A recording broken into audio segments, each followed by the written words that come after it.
It's beautiful, right? And when you think about it, there's nothing else that we can all agree on. Nature is probably the one thing that everyone in this room today can agree is kind of neat. That matters. That common starting point is our common humanity.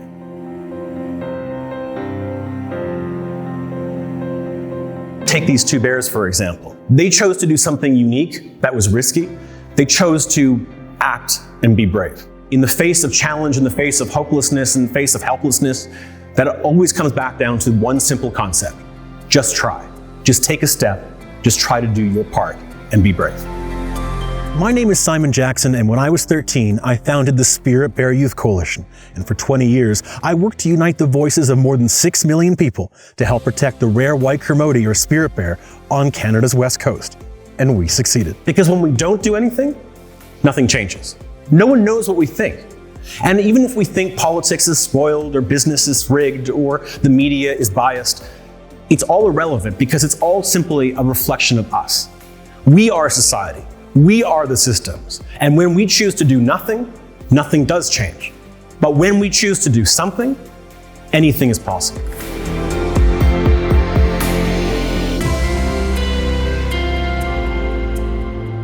I have learned many lessons through my journey, but none more important than the power of story to educate and the ability of nature to unite.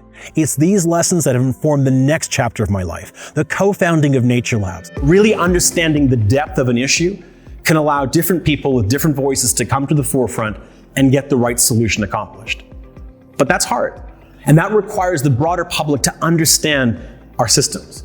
Our natural system, of course, but more importantly than just that, our democratic systems, how it works, our place within it all. Because so often I think we feel powerless within the machine that is our society. But we're not.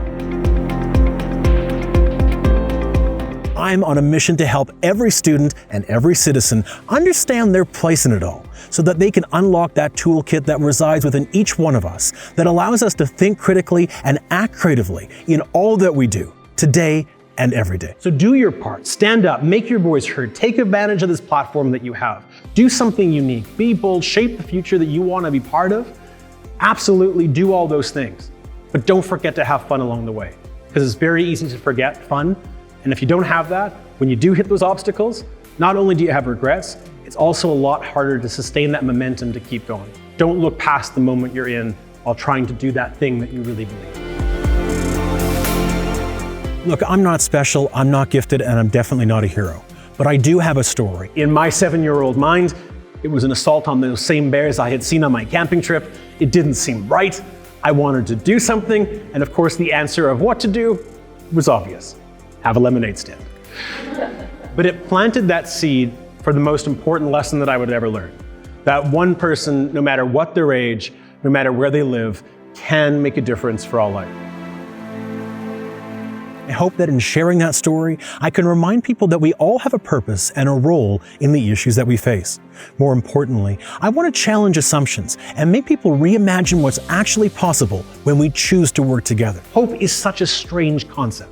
Hope is the assumption someone else will save us, when the reality is no one will make tomorrow better other than us. But most importantly, I want to offer a tangible set of ideas and tools that can propel education, foster conversation, and build community. And we see so many issues in this country being stuck. I do believe this is because we have failed to take the time to build those relationships, to create trust with those we disagree with. We have to get to that place somehow and hear different people's stories in their own time, in their own place, and not prejudge what it's going to be, to really listen and put ourselves in their shoes. It doesn't mean we have to agree with somebody, but it does mean we have to at least try to understand why they've come to the place they've come to. And yet we are losing our ability to tell stories. I want to make the argument that all of you are storytellers.